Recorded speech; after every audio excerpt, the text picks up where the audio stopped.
Yo, the Raider Nation, it's your boy Dub Raider alongside Chris from Protect the Shield. Welcome to another episode of the Raider Nation's Weekly Wire as we give you the news of the NFL, of the Raiders, and the Raider Nation. This week, we're going to be covering a couple of things that have happened with the Raiders. Not too much going on. We got the sayonara of Jack Jones. We have a couple of re-signings that were made official. We have Raiders visits and Geno's presser, along with Football 101. We're going to be talking about the offense. Chris, thank you for being with us again today, brother. How's everything with you? Man, everything's good, man. You know, as I always say, I absolutely love being on this show with you, man, and collabing with you and talking ball, man. You know, it's like a, you know, it's just one of those things I enjoy, you know, and again, it's like having a conversation with my brothers. So, you know, salute to you, and I love all the things that you're doing, man. You are absolutely killing it right now with all the hard work you're putting in for the nation, man. And just let you know, I'm not sure if you hear it enough, man. Keep on the gas, man, because you're doing great work. Thank you, brother. Really appreciate it. And, you know, individuals like you motivate me because I emulate you guys. I see what you guys do. Obviously, we're not at the same level. We don't do the same exact things, but, you know, we're still on the same platform, which is the Raider Nation. And as long as you guys continue to do stuff like this, you know, it's going to motivate me to do what I do. And obviously for the Raider Nation, you know, because like our end statement, for the nation, by the nation, that's how we roll. Facts. But Chris, first of all, let's talk about our first topic on Chris's weekly word. For those that don't know and that haven't seen our episodes before, Chris's weekly word is basically the news topics within the NFL and the Raider organization. And, you know, we talk about it a little bit. Chris gives his point of view. I give a little bit of my point of view, and, you know, we kind of inform you on what's going on. So the first one that we're going to be talking about today is the release of Jack Jones. As many of us know, Jack Jones was a previous player that played for our previous coach, Antonio Pierce. He, I think, coached him in high school, coached him in college, and he brought him in from the Patriots, correct? Yeah. I think it was the Patriots. He brought him from the Patriots, and, you know, he was a Spitfire.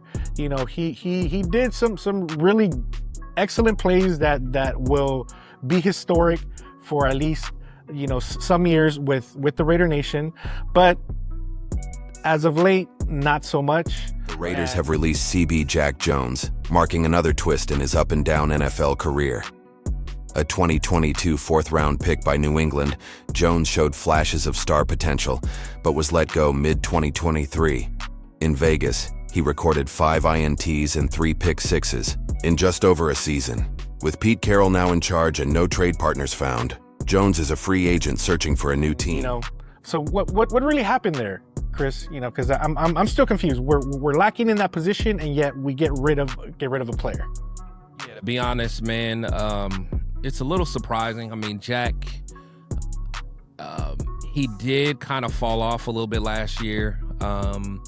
And, you know, again, you know, Jack is definitely he's an AP guy. You know, he can, you know, he's a guy that needs to be reeled in. Right. You know, I think he was working on certain things within himself, trying to learn to be a leader and things like that. But, you know, he was definitely, you know, a guy who had to be reeled in by AP and also by Marvin Lewis, you know, because they have a good relationship with him. But, you know, I thought even, you know, with his time with Patrick Graham, I thought he at least earned the right to continue to compete. Right. You know, it's not like he was making a whole lot of money. So, you know, it was surprising. So it's almost like maybe something happened behind the scenes. You know, maybe, you know, during, you know, when, you know, because usually during the off season, they'll have, you know, times where the coaches maybe like FaceTime or whatever, have a chance to kind of talk to the guys.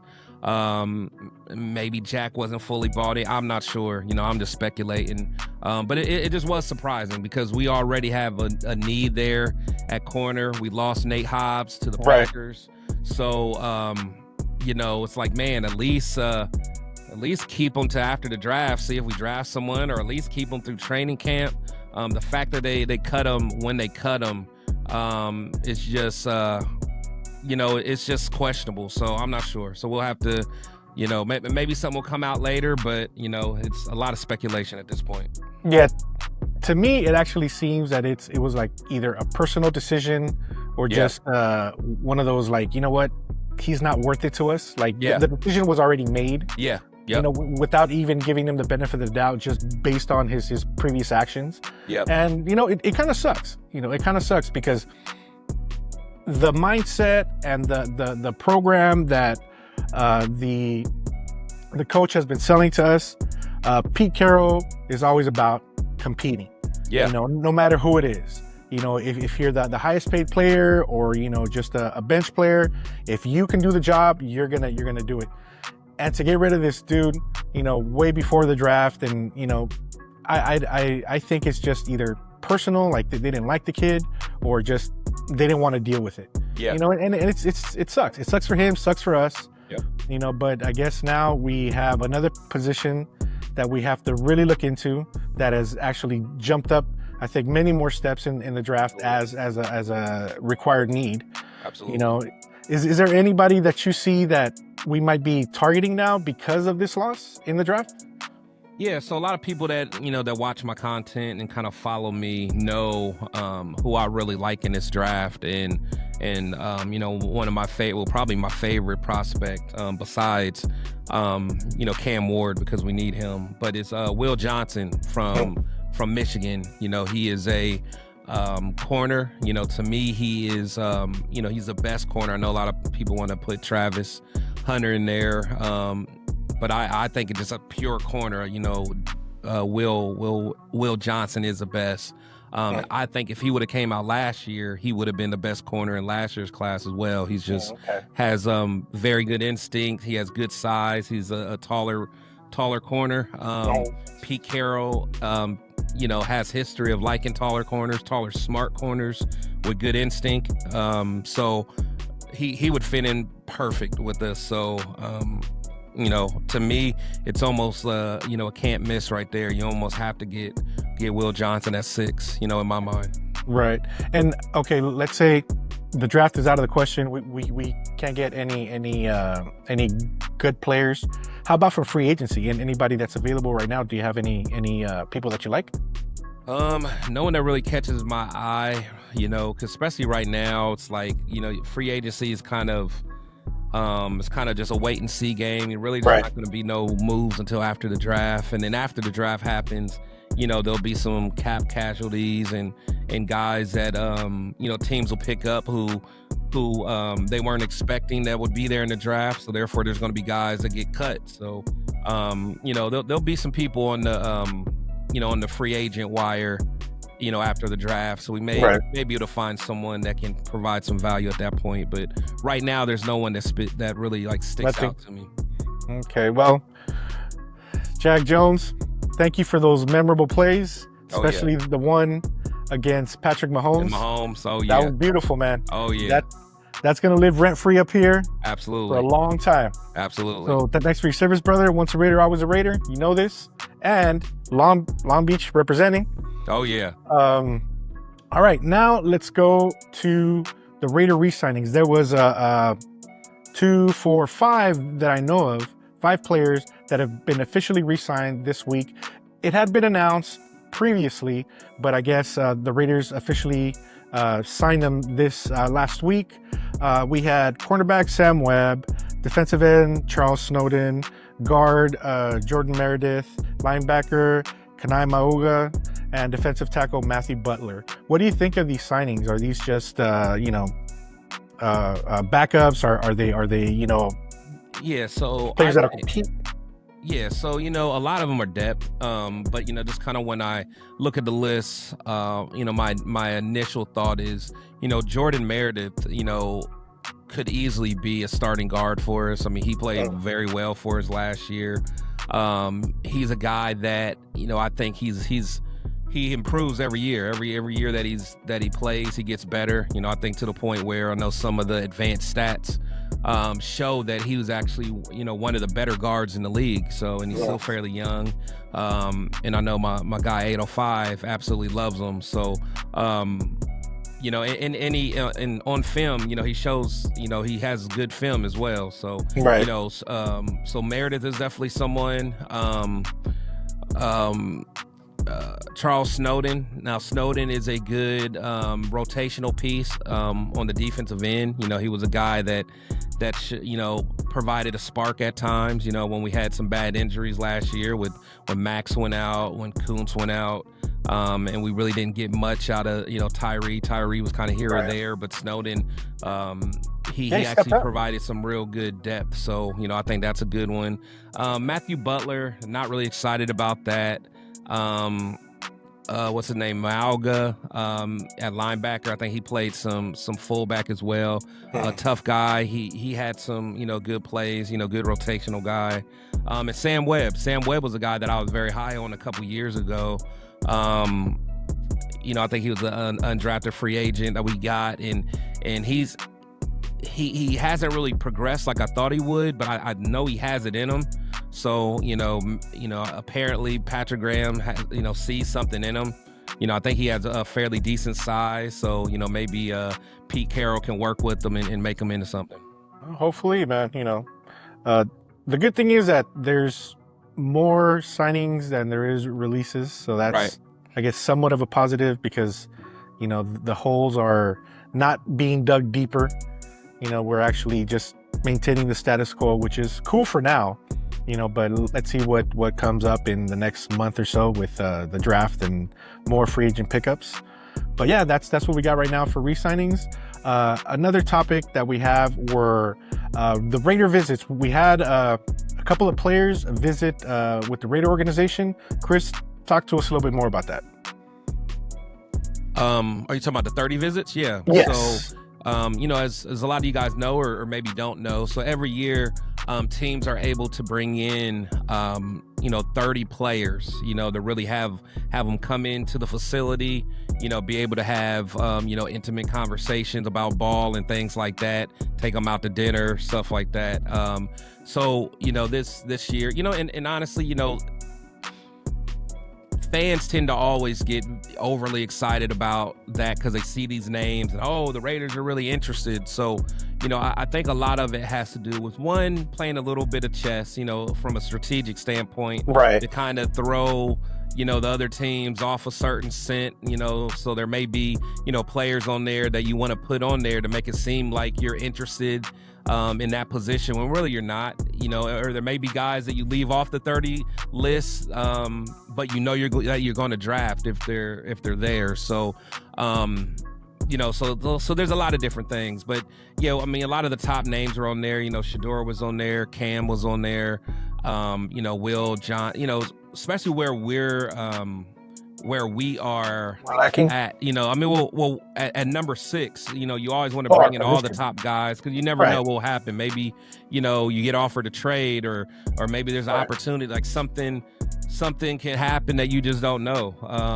So you always want to be prepared. Just like last year's draft was a little crazy. Once Penix got picked and it kind of threw the rest of the draft kind of in a whirlwind. So you always want to just be prepared, talk to a lot of the guys, and so we'll kind of see what happens. At the end of the day, as fans, we shouldn't look too much into it. I just think, the team is just kind of, being strategic as they want to be, and it's just a game of chess right now.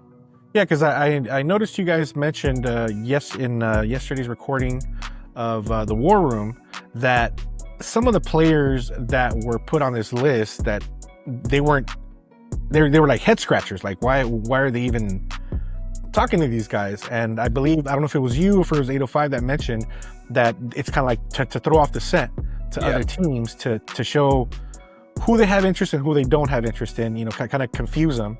That way they kind of understand that, okay, the Raiders might be looking at this team, but not player, but not definitely looking at this player.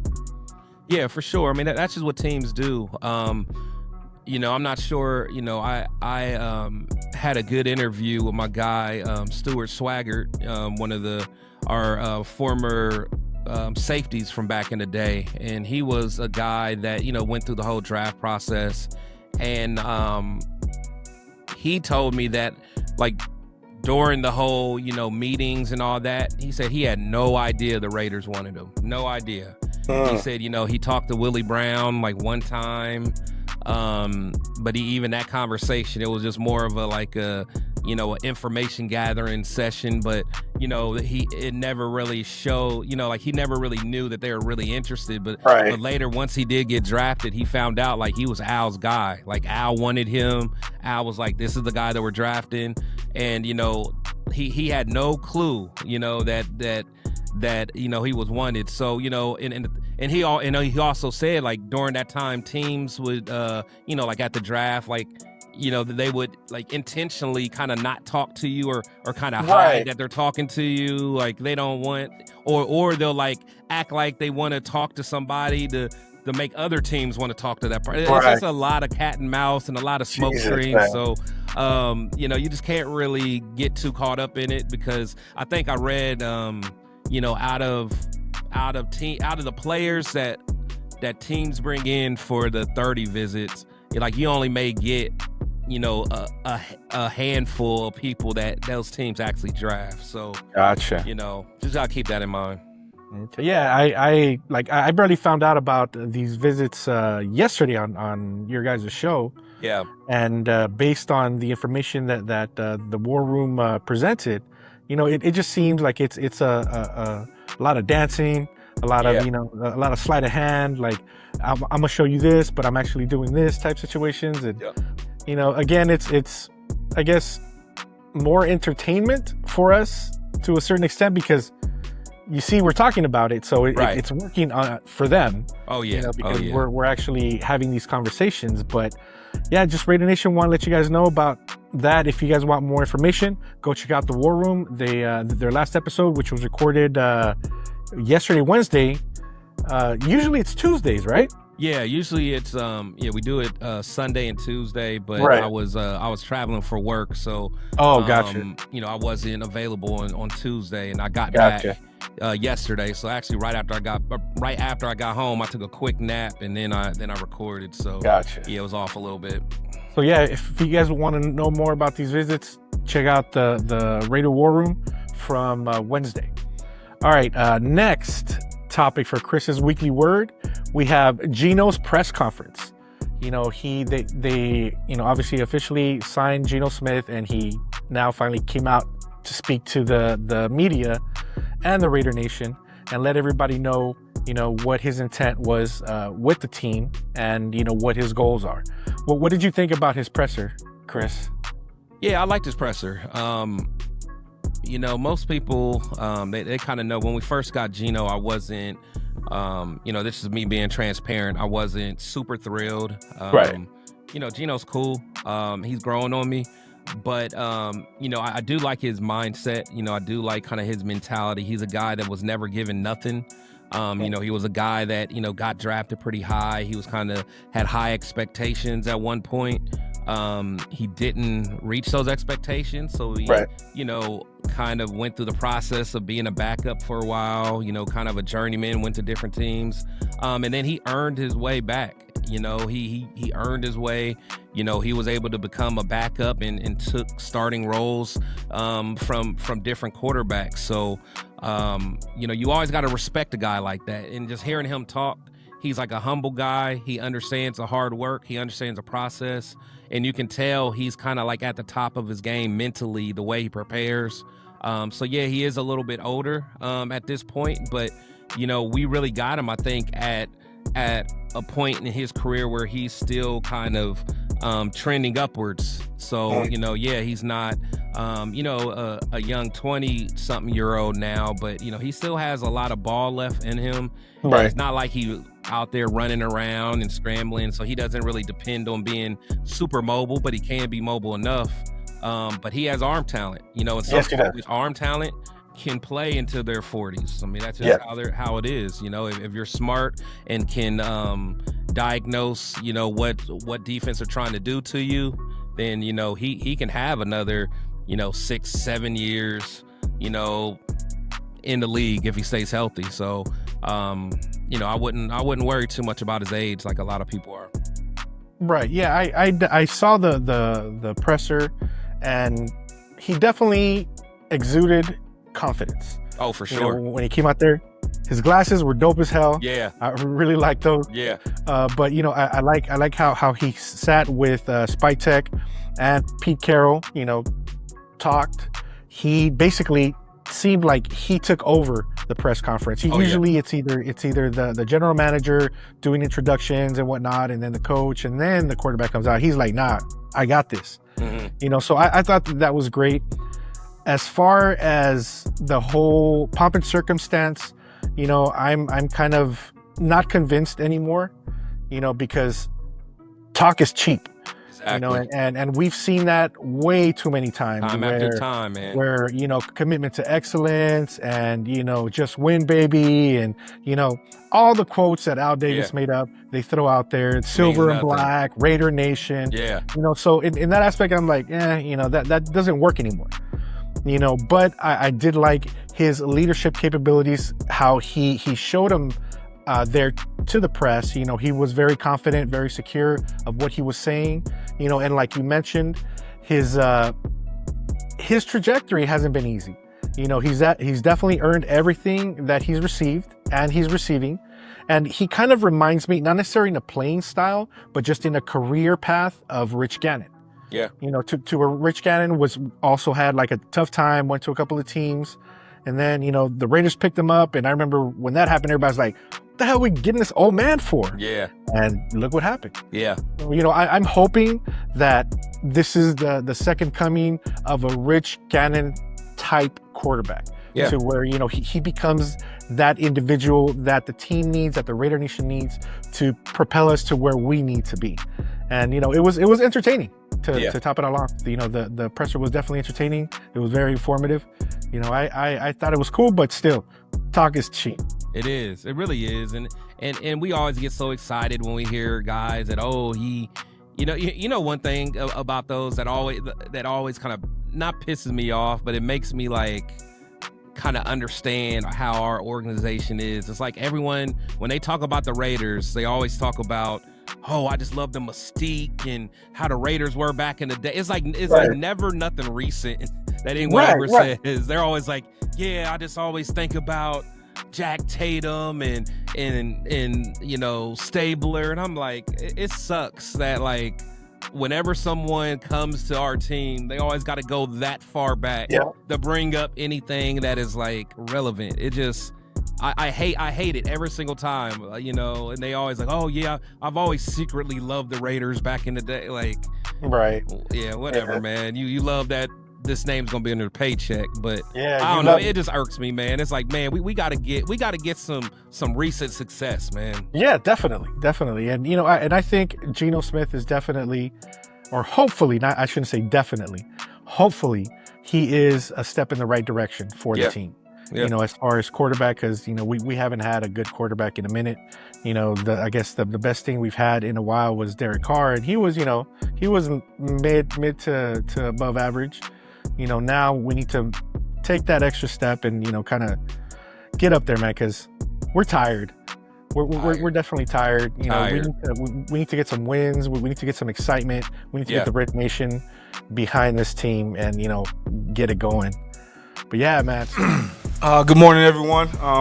Obviously today, you know, it's a really exciting day for me and my family, but also an exciting day for the Raiders organization. Got two really good guys to my right and my left who helped me become a part of this. And, you know, we're really excited to get here and get to work. Really excited to get to know all my teammates, get to know all the fans, you know, really immerse myself into, you know, Las Vegas and be a part of this thing. I've always, you know, revered the Raiders from afar, you know, the silver and black, all the nostalgia when you think about just, you know, the NFL. The Raiders is a big part of that, and we're here to win. We're here to do this thing the right way. I want to lead the right way. I want to be a big part of, you know, the culture here and just doing the right things and really just leave my mark on my teammates, on the team, and the organization. So that was Geno Smith's presser. The last topic on Chris's weekly word is David slaughtering Goliath. It happened yesterday, Wednesday, on the Raider War Room. The King, of the mock draft, Severe was taken down by none other than my man, Chris from Protect the Shield. Congratulations, brother.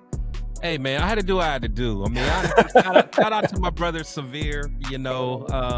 Severe was a good king. He was a good king during his reign. But I had to do what I had to do. He woke up a sleeping giant. Like I was trying to rest and relax, but he kept poking me with the stick, man. Wait, pause. God damn. But he kept poking bear, whatever, man. Yeah. Oh, man, we had to cut that out. That was wild. But anyway, man, but he woke up the giant, and I had to go ahead and backhand him, and do what I had to do, and be the true king that the people have been waiting for, man. All right. Well, now that you have the crown, you got to maintain it, brother. I do. The crown is heavy. And it's Yes, not made for everybody. Everybody can't handle it. Like 805 can't handle it. He's not. He's not strong enough. That's the gauntlet is dropped. The crown needed to come home, and Let's now it's do home, it. and it's in good hands now. It's in good hands. Okay. So which pick or transaction do you think won you the mock draft this week? I think it was just, it was just all my picks. They're very strategic, just the way that I was able to navigate the board. And I landed the plane with a fan favorite, a new fan favorite by the name of Willie. We call him Willie Lamp.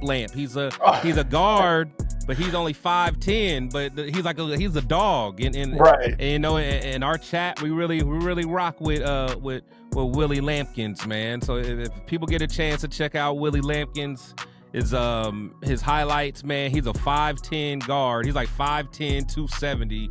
And he's like a little pit bull, man. I bet. Yeah, but the dude can block. The dude is scrappy, and he can play some ball, man. So I got him in the 7th round with my last pick, and I think that took me over the edge, man. Oh, nice. So is he kind of like that? What was that one player from the Vikings? He was also like undersized, but he was a bulldog. I think he was a linebacker. What, back in the day? Yeah. He made the Hall of Fame not too long ago. I'm not sure. God, I'm forgetting his name. Yeah, I'm not sure. He was a talker. John Randall? Randall, there you go. Randall was a beast. Yeah. Randall was a beast. I loved Randall. Yeah, but he was undersized as well, right? Oh yeah, he was. But he was strong as an ox. But he was on the defensive line. Yeah. Went Lampkin. Yeah, Willie.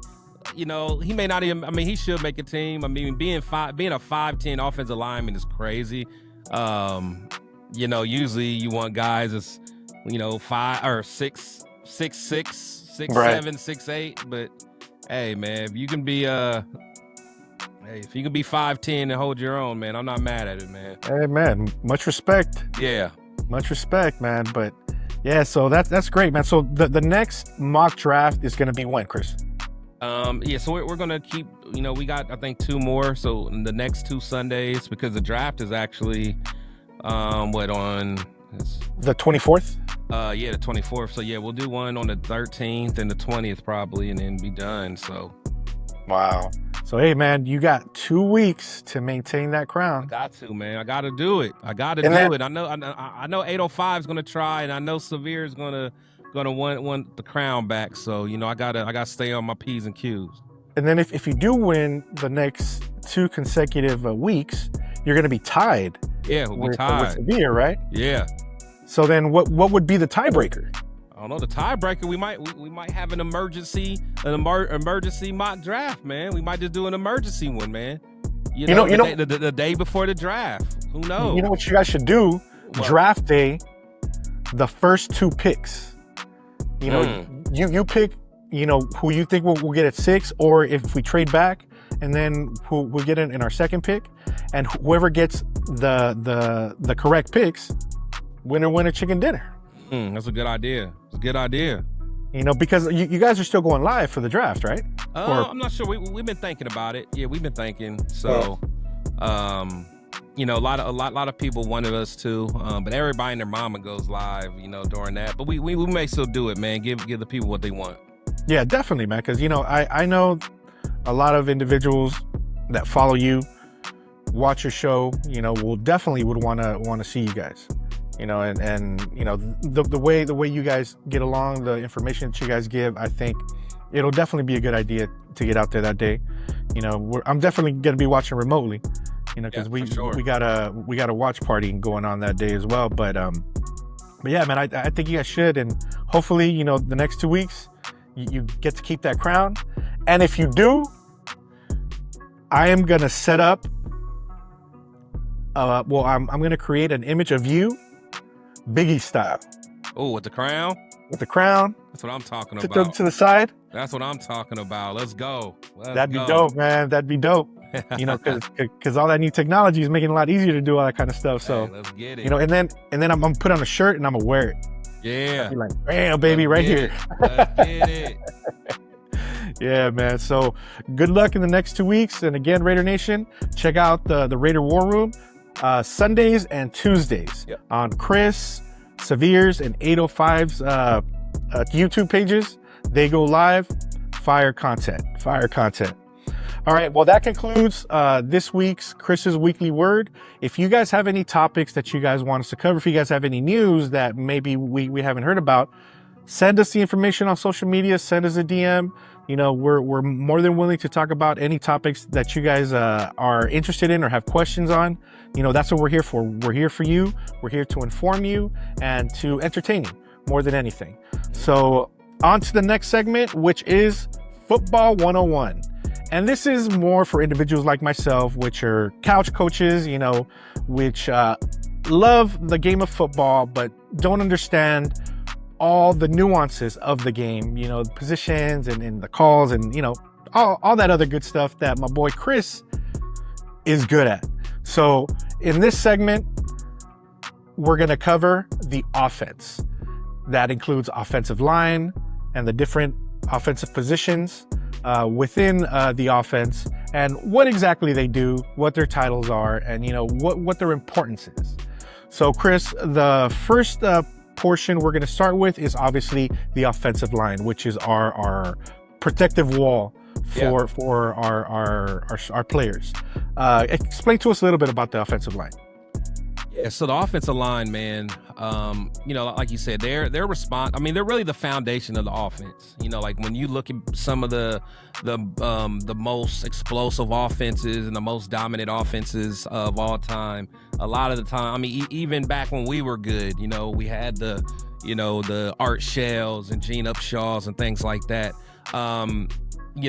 They're responsible for protecting the quarterback, who's the most important on the offense and the whole team, and also opening holes for the running backs to run. Right. So when you look at offensive line, there's 5 positions. So going from left to right, so you have the left tackle. So the left tackle is usually the highest paid on the offensive line because he's actually responsible for protecting the quarterback's blind side. And that's if you're right-handed. So if you're right-handed, you're a quarterback, you want to be able to know that your blind side is protected, because if your left tackle's weak, that blind side guy can hit you, and that's when you get fumbles and stuff like that, because you can't see him, you can't protect yourself. So protecting the quarterback's blind side is key. So that's why that left tackle is always important. And usually when you look at what the left tackle, like the traits, they usually have quick feet, strong hands, and they're usually like real good at pass blocking. So that's kind of, what the left tackle looks like. Now going inside from there, you have the left guard. So the left guard, they help in both like pass protection and run blocking. They often work, well with, the guys on both sides, because they usually can help out the center, or the center can help them, or they work in tandem with the left tackle. Those guys usually, are known for their strength, being able to have good leverage and being able to, in certain concepts, pull, like on running plays. So when I say pull, the left guard may leave his spot and pull to the right, and the running back will kind of follow him. So it's like another lead blocker. So, and that goes on both sides, tackles and guards. Usually it's mostly guards that pull and be able to move. So that's the guy that's next to the left tackle. Then in the center, you have, or in the middle, which is a center. That guy's usually what they kind of call like the quarterback of the offensive line. He's usually the guy, for one, he snaps the ball, but he calls out the protections and the blocking concepts and stuff like that. So the center position is very important, because he has to kind of understand what the defense is showing. Hey, he's usually one calling out the mic, or if he sees, some kind of tendencies where the defense may do a switch or whatever, he calls that stuff out. So that's why in the last Super Bowl we were in and we got beat, when we lost our center, a few days before the game, it was a big deal. I think he was an all-pro. He was a quarterback of that offensive line. So that center is very, very important. That guy usually has to be smart, strong, and a good communicator, because he has to get his guys together. Okay. Going on to the right side, you got the right guard. So the right guard is similar to what the left guard is. He's usually strong, because again, you got to deal with those strong defensive tackles and things like that. And again, you got to be mobile enough as well to be able to pull or do whatever, that way. And then lastly, you got the right tackle. So the right tackle, he protects the strong side. And a lot of times that right tackle has to be a good run blocker as well. Just so, he can kind of, make those holes, and sometimes he'll pull and things like that. So he has to be strong, has to have good feet, has to have some agility. He has to have strength to be able to handle some of the strong blockers, but you have to have the agility to handle, the Max Crosbys of the world, who's quick and strong. Like, if the tackle position is tough because you don't get that much help. So like one-on-one with a Max Crosby all day, they can make you look silly if you're not out there, doing what you got to do. So that's kind of just a breakdown of the offensive line. Yeah, and they're really, like, the offensive line, really the unsung heroes, because always you rarely hear any major news, about them, any major plays that they do. But if they weren't there, our wide receivers, our running backs, and our quarterback wouldn't be the stars that they are. Absolutely. They're one of the few positions that they're hitting someone, they're making contact with someone every play. There's plays a running back that don't have to make contact, and the wide receiver don't make contact. Some plays the quarterback don't get hurt or don't get hit. Them linemen, it's a collision every play for the most part. So and the thing about linemen is, if you don't hear their name, that's usually when they're doing well. Right. So, the ones that you start hearing their name, it's usually because they gave up a sack or they got beat or got holding. So, linemen, they definitely are the unsung heroes for sure. Yeah, definitely, man. Shout out to all offensive linemen. For sure. They do all the grunt work and make our wide receivers, tight ends, running backs, and quarterbacks look like stars. Right. Okay, now let's move on to one of our star players' positions, which is tight end, held right now by Brock Bowers. What's the tight end position? Because I know that they're both, an offensive lineman, but also a wide receiver. Yeah, so there's different types of tight ends, and the tight end position is really changing. Before it used to just be kind of an extension of the offensive line, where they were just big guys that blocked, and then, they can go out and catch if need be. But nowadays, a lot of these tight ends, man, they're a true receiving threat. Like a Brock Bowers, he's catching more catches and scoring more touchdowns than a lot of receivers, in the league. So he's a true threat. Darren Waller was the same way. Waller was a converted receiver to tight end. So me personally, I've always liked the tight end position, because if you get a good tight end, that's a nightmare. I mean, that's a matchup nightmare for a defense. Because a lot of times they're too athletic for a linebacker to guard them, and they're and they're too strong for a corner to guard them. And then like safeties, if the guy is has good route running. Safeties can't really, deal with them. A lot of times they're not tall enough or big enough. So I enjoy always having a good tight end. When we lost Waller, I was very concerned. But then, 2 years later, we got Brock Bowers, man. I'm good to go. Well, even with the pickup of Michael Mayer, he was decent. Not Darren Waller good, but he was still okay for the meantime until Brock Bowers took over. So yeah, and I honestly thought that in that position, having Mayer and Brock Bowers, we were going to do the 2 tight end sets like the Patriots were doing, back in their heyday, which was definitely confusing to a lot of defenses. Oh yeah, and help the offense move the ball a lot quicker and without any major casualties to any players, because it was just they were quick, they had good hands, they were big, tough to stop. So I was hoping for that, but unfortunately we didn't get that. Yeah. But it's good that we have definitely a good player in that position. Oh yeah. Because we definitely need it. Yeah. For our next position, we have the wide receivers. There's definitely they're definitely one of the big stars out there, that get all the glory. But there's different ways of playing that position, correct? Can you explain to us a little bit more on that? Yeah, so, when you talk about the wide receiver position, I think a lot of people like to always group them together. But, that's a position group that has a lot of different skill sets. So, when you look at receiver,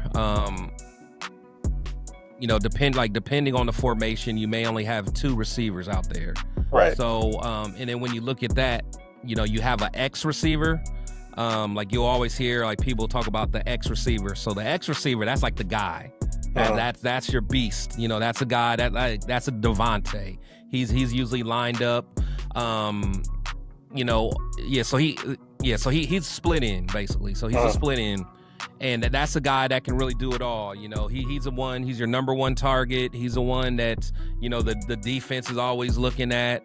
A lot of times they try to press him, their best corners on him. That's him.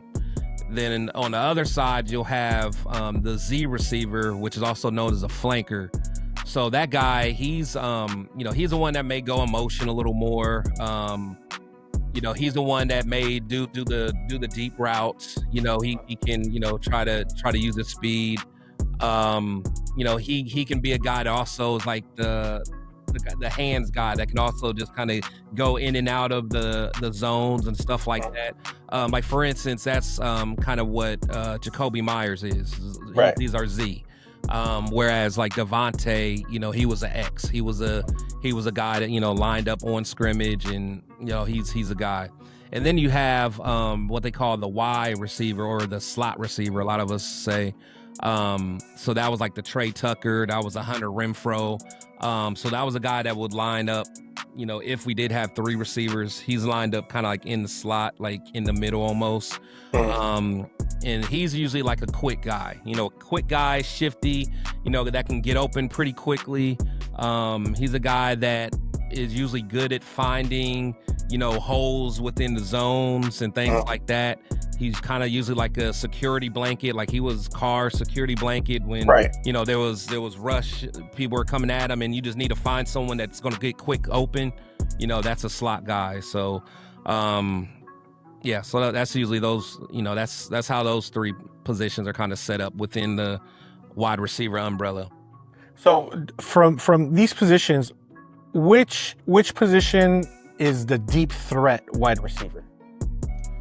Well, so usually it would be, I would say, the Z. Because he's the one that usually will have the speed. But I would say, I would say that. But also sometimes a slot too. Sometimes you have a burner in the slot. So like having a Trey Tucker. We had our fast guy in the slot. I mean, he was smaller, but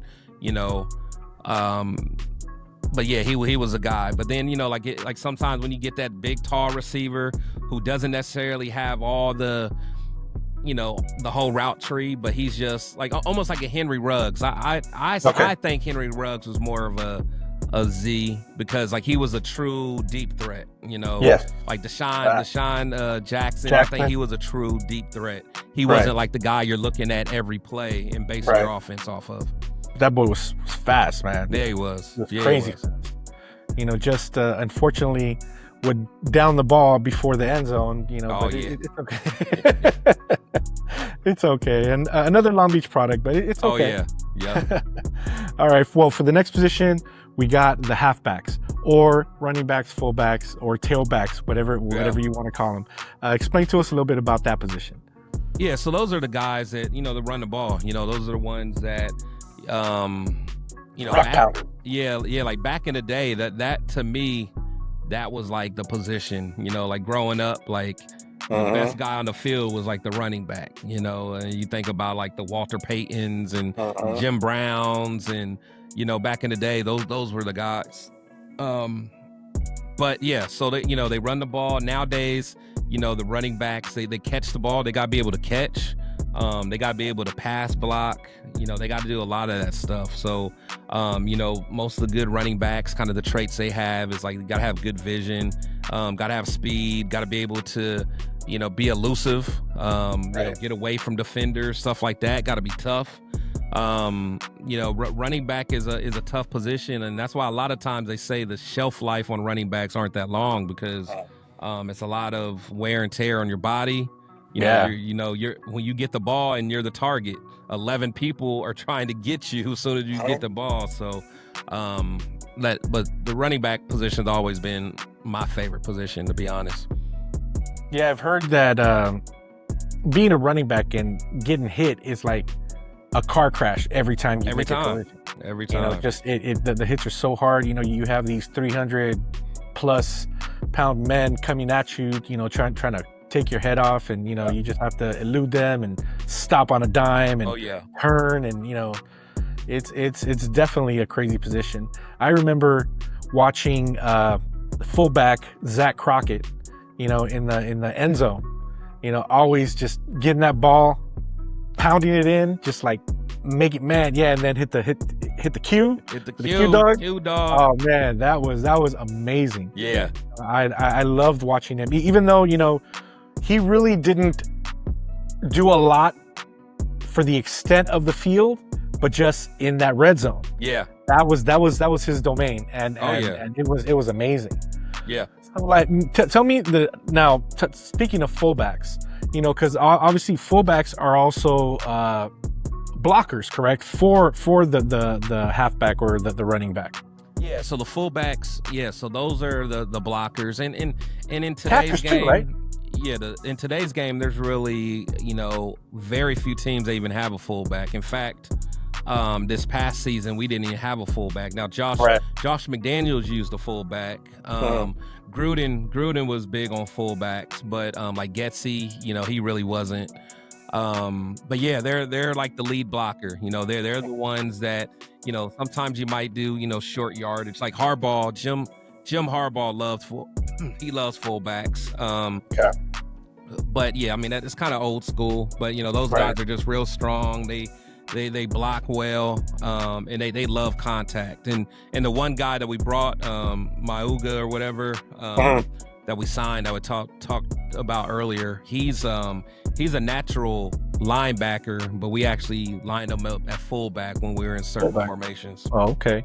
Yeah, because I know that if you have a fullback, there's a position that needs to be taken away, correct? So like if you have a fullback blocking or catching or whatever, one position, one wide receiver has to go out, or somebody has to go out. Yeah. Right? So usually you wouldn't have like a slot guy. So usually like a base, like I formation would be, a quarterback, fullback, running back.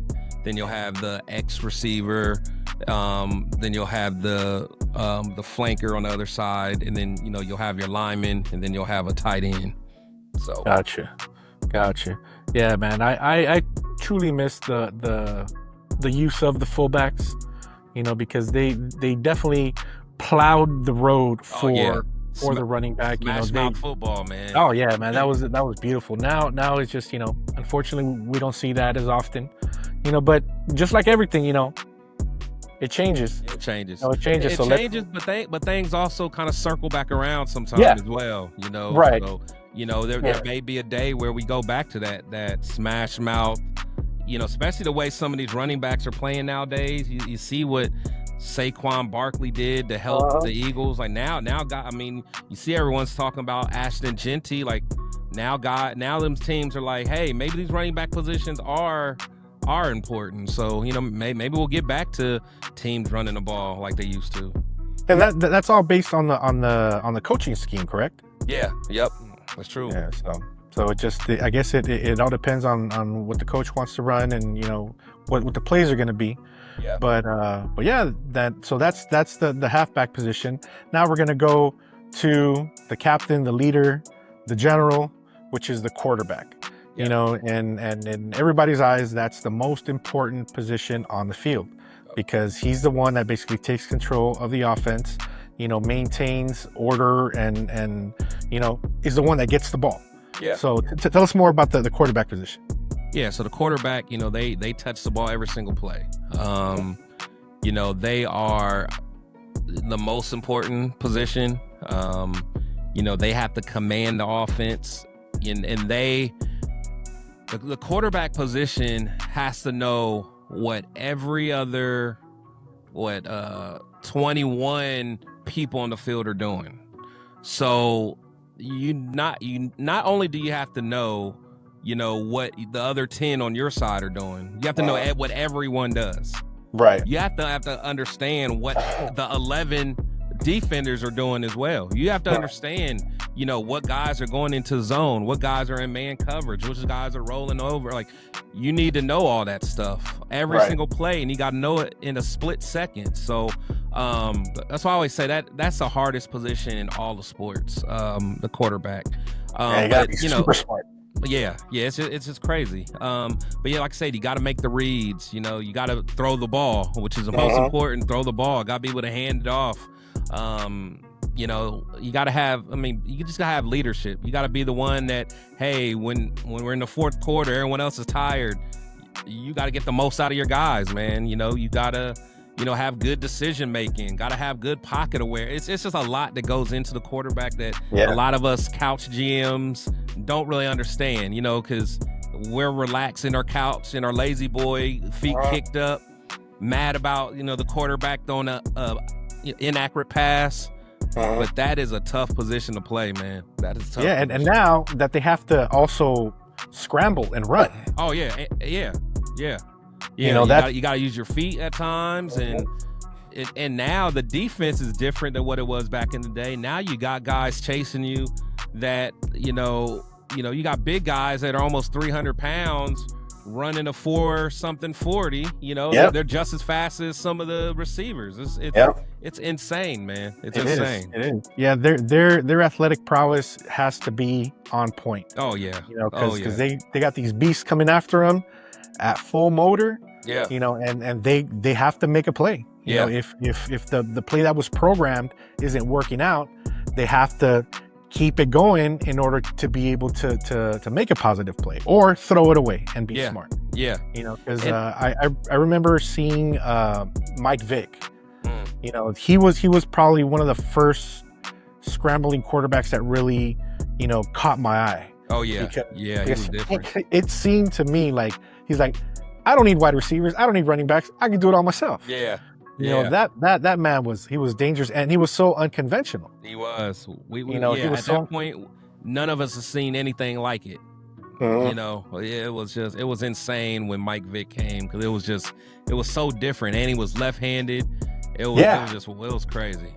Yeah, it was, man. And I think, correct me if I'm wrong, I think that was the start of like the scrambling quarterbacks being like a major thing. Oh yeah. As far as the quarterbacks in the NFL. Oh, for sure.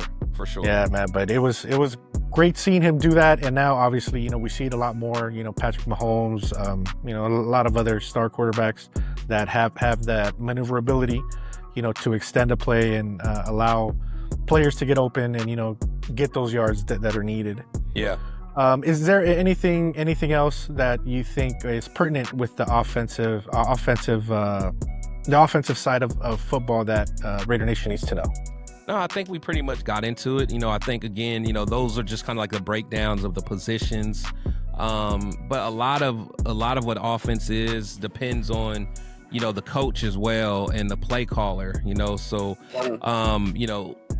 each play caller has a different philosophy with each position. So, just because, one play caller liked a certain type of running back doesn't mean the next guy will, so, right. It's always, like when you think of, like Josh McDaniels, I always go back to him. He's a guy that, generally was never going to be interested in a mobile quarterback. He wants his guy to be real cerebral, a guy that can make pre-snap reads, a guy that can get the ball out of his hand quickly. So like someone like a Mike Vick, isn't going to necessarily, work under a McDaniel system. Whereas, you get a coach like a Chip Kelly who has shown that he can run an offense with a Mike Vick, and they did very well together. He may not be able to win games with a Tom Brady. He may need a guy that can move a little bit, and Tom wouldn't be able to do it. So, when everything just has to be a perfect match, for it to work out. Just because, us fans, we're like, ooh, I would love to have this guy as our receiver or this running back.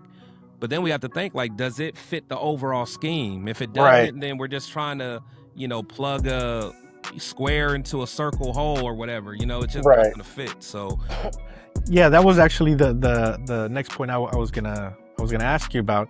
Is obviously, bringing in a new offensive coordinator into a team. Let's say the offensive coordinator is more, pass friendly and not necessarily running the ball, to a team where their success in the past has been running the ball. That creates a conflict, correct? And that's why there's players let go and other players brought in, because the coach's scheme needs to fit the existing players that are going to play under that scheme. Yeah. Right. Mm-hmm. And that's why a lot of us see that, these players are let go and we're like, why? He did so great last year. Exactly. Like, what? That was a different offensive coordinator. That was a different offensive coach. Exactly. That his play style fit that particular player. But now that we have this new offensive line coach, he doesn't fit the mold. So he's going to put somebody in there that, is going to work with his play call style. Yeah. Right. Spot on. Spot on. Yeah, man. And that's what Raider Nation, we want you to understand, that when some of these players are let go or some players are brought in, and it leaves you scratching your head like, why are they doing this? Sometimes it's because of that. It's because the coaches don't feel that player is going to work properly with his style of play calling. Yep. So they bring in who they feel is going to do the job and do the job right. But, it is what it is at the end of the day. They're the ones that are running the team, not us. So we just have to, I guess, have a little faith in them and believe in what they're trying to do is for the best of our team, for the success of our team. But sometimes, at least with the Raiders, it hasn't been that way. Yeah, for sure. For sure. But all right, Raider Nation, that was Football 101. If you guys have any topics about football, no matter how minute they are, let us know. Send us messages, send us those questions, and we will happily put them in the episodes to answer these questions for you. Don't be embarrassed. I'm not embarrassed. I love football. I love watching it. I love the experience, but I don't know everything. And that's why I have individuals like Chris, and I watch the War Room and other shows to learn a lot more. So just let us know if there's anything that you guys are interested in knowing about, and we will definitely incorporate it into our show. Get it. All right, Chris. Well, that's all we have for this week. Let us know what you got going, brother. Yeah, man. As you guys know, man, got my my show with the War Room, man, every Tuesday and every Sunday, man. So salute to my guy, the Raider Severe, and my boy 805 Raiders. So definitely do a lot of work with them. Salute to my the Raider Syndicate, my TRF guys. Salute to Cheeto Linus and my boy Turf and the Raider Rundown, man. So definitely salute to them. And also got a new show that I'm going to be doing as well. We're still kind of getting that up and going, trying to work out the kinks on that. So, I'll have another, a pretty good collab show that I'm doing. And then I, got my, my show that, I got to get back to, once we get closer to the season. Just got a lot of moving pieces right now, but a lot of people really been requesting, my solo show that I've been having. So yeah, I'm one. Yeah, so I'm definitely gonna get that back going, and cause I kind of like being able to, have my own spin on things and kind of conduct it the way I want to conduct it. So it's gonna be a lot of content, man. So definitely, just continue supporting. Make sure you guys definitely subscribe to my boy Dub Raider. Fire content, as you guys know, not just this show, but he has a lot of other interviews and all kinds of stuff that you're just like, man, and he's very good at it. Especially looking forward to you and MC Raider getting back together with Stogie Nation and all that stuff. Hope it, brother. Hope it. So that's gonna be fire. So yeah, and then just make sure you guys, check me out on Protect the Shield podcast on YouTube, on all the social medias, and definitely hit the notification bell so whenever I'm going live. Yeah, definitely. Right after the show, go to Chris's site, like, subscribe, follow, get the notifications, because again, their content is definitely more in depth than what we do here. We're just kind of like the crust. They go into the batter. They talk about all the good stuff of football. And if you're interested in learning and being informed and entertained at the same time, go check him out. As for me, Raider Nation, of course, we have the Raider Nation Weekly Wire. Thanks to my boy Chris. We give you as much information as we can, just keeping it basic.